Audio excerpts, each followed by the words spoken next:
Alors, je mets un lien vers une vidéo d'une youtubeuse intéressante, très intéressante dans ces sujets et tout ça. Cette vidéo est intéressante. Je mets le lien vers la vidéo en bas donc dans le commentaire dans la présentation de ma vidéo ici. Simplement, effectivement, dans les agentes du capitalisme, je suis plutôt incomplet. Très incomplet, j'aurais dû peut-être améliorer, mais bon, disons que dans cette vidéo, la youtubeuse dit qu'il y a strictement en matière d'échange économique rien qui différencie la prostitution du mariage, sinon que dans la prostitution la femme est libre, et elle présuppose que dans le mariage la femme est, effectivement elle est moins libre dans le mariage, mais elle possède néanmoins du pouvoir, et c'est ce que démontre ma brochure. En parlant des agents du capitalisme, puisque j'aurais pu augmenter ma brochure avec un témoignage récent. Je n'ai pris que ma brochure version 2014 en fait, parce que je mets, en fait c'était la version 2012, en fait, c'est la version 2014, qui a été retravaillée en 2021 et ressortie en 2024, donc maintenant, voilà. Mais en fait, c'est la version 2012, quasiment rien changé depuis. La version 2014, ou en tout cas, la première version, 2012-2014, je ne sais plus. 2014, je crois. J'aurais pu ajouter un témoignage qui est que, elle présuppose dans sa vidéo que le mariage rend la femme soumise, etc. etc. En fait, je dis, tout le monde s'est bien connu, même dans les pays du Sud, les pays qu'on a qualifiés en général d'arriérés, entre guillemets, les pays arabes, musulmans, religieux, etc., très traditionnels. Effectivement, la femme est soumise et encore à la pratique de la comment on appelle encore ça, quand on coupe le clitoris, j'ai oublié maintenant le nom que ça porte, bon, l'excision, voilà, l'excision. Il y a encore cette pratique-là qui existe en Afrique et tout ça. N'empêche que lorsque la femme est mariée à son mec, qui commande à la maison, c'est la femme. On le sait bien, on le sait bien. Et j'ai un exemple ici en Europe, par exemple. Je ne sais même pas s'il s'agit d'un mariage ou pas, s'il s'agit simplement d'un contrat sans mariage. Mais quoi qu'il en soit, le mec a travaillé 12 ans de plus que sa pension légale, sachant qu'en Belgique, la pension légale est à 67 ans. Il a travaillé 12 ans de plus parce que mis en esclavage par sa femme qui estimait, dans une logique très à droite, que seul un travailleur avait le droit de s'exprimer en tant que citoyen en Belgique. Bon, ok. Voilà. Donc il a perdu une bonne partie de sa pension et effectivement il ne doit le fait d'être libre et dès qu'elle est grâce à son décès de sa femme, il faut le dire les choses comme elles sont, dès qu'elle est décédée, eh ben il s'en est barré et il a arrêté de travailler, voilà, il a arrêté son commerce, puisqu'il a commencé comme fonctionnaire et a fini comme commerçant. Elle n'en voulait qu'à son argent, point barre, et c'est sa force de travail qui rapportait de l'argent. Point barre, c'est tout. Et donc il était mis en esclavage par sa propre femme finalement. Et comme je dis, c'est le cas de beaucoup de mecs. Quand tu as une femme et que tu as une épouse à proprement parler, en règle générale, tu es mis en esclavage par ton épouse. Malheureusement, c'est le... Voilà. Et il ne faut pas croire que c'est commun, que ce n'est que dans le christianisme moderne, puisque dans le christianisme moderne, comme je l'ai déjà dit dans une autre brochure gratuite, celle-là, sur hérésie en christianisme,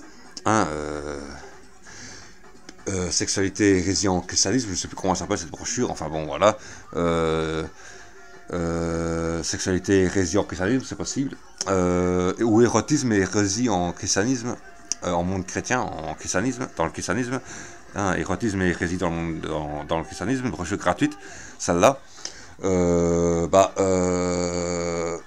Écoutez, oui, le curé n'ose même plus faire prononcer la phrase pour le meilleur et pour le pire. C'est-à-dire qu'on sait bien que la femme se marie pour le meilleur à la base, et dès que le pire arrive, elle divorce. La femme a le droit de divorce, c'est ce qu'elle oublie, la youtubeuse dans sa vidéo. Mais sa vidéo est très intéressante parce que elle se permet de dire des choses que moi, si je le dis, eh ben, on me dit, tu es un sexiste. Or non, même les femmes le disent. Et elle le dit très bien. Et comme je dis, c'est les bad girls qui m'ont appris finalement plus à respecter les femmes, parce que je les respecte malgré tout, malgré que je dis que ce sont des gens du capitalisme, je les respecte, parce que respecter quelqu'un, ça ne veut pas dire être d'accord avec tout ce qu'il fait. On peut ne pas être d'accord avec quelqu'un tout en le respectant quand même. Hein, bon, c'est pour ça que je dis je respecte même les homosexuels, même si j'estime que l'homosexualité, en tout cas masculine, est une forte déviation mentale de la sexualité. Voilà. Hein, et je le dis non pas par préconçu, mais pour l'avoir expérimenté moi-même. Et en avoir connu donc moi-même. C'est une forte déviation mentale de la sexualité. Néanmoins, je les respecte, puisque je ne sais pas moi qui vais cogner dessus, ou qui vais les injurier, ou qui vais les... Hein, bon, voilà. Ni en privé, ni en public. Donc voilà, tout simplement. Mais il faut reconnaître leur tort. Voilà. Le respect et l'acceptation... Le respect et être d'accord, c'est deux choses différentes. Voilà. Donc les agents du capitalisme, pourquoi et en fait, c'est simplement parce que c'est les femmes elles-mêmes qui permettent au capitalisme de se perpétuer.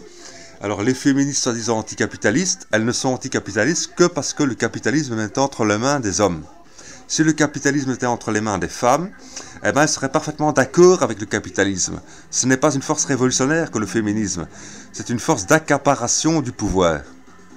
C'est différent que d'éradiquer le pouvoir de l'argent. On le disait déjà dans les années 90, 89-90, à mon époque, c'est la monnaie qui mène. C'est la monnaie qui mène. C'est l'argent qui mène. Voilà, tout simplement. C'est les rappeurs qui le disaient à l'époque. Maintenant, même des femmes féministes le disent. Et heureusement qu'elles le disent. C'est très bon, il faut regarder cette vidéo. Mais dans cette vidéo, la youtubeuse parle du cas de Nairobi, où des femmes deviennent propriétaires de logements qu'elles louent à des paumés. Donc elles ne sont pas contre le capitalisme. Du moment que le capitalisme leur appartient, elles sont parfaitement pour le capitalisme. La question qu'elles se posent, ces féministes, c'est est-ce que le capitalisme nous appartient ou appartient aux hommes? Si il appartient aux femmes, elles sont d'accord avec le capitalisme, elles ne sont pas contre le capitalisme. Il ne faut pas se faire d'illusions. Et c'est ça que je dis dans ma brochure. Le capitalisme ne tient, et en fait le capitalisme masculin entre les mains des hommes, d'abord, ne tient que par le fait de ces femmes mêmes, comme je l'ai expliqué avec le cas du gars qui a travaillé 12 ans de plus que la pension légale. Voilà.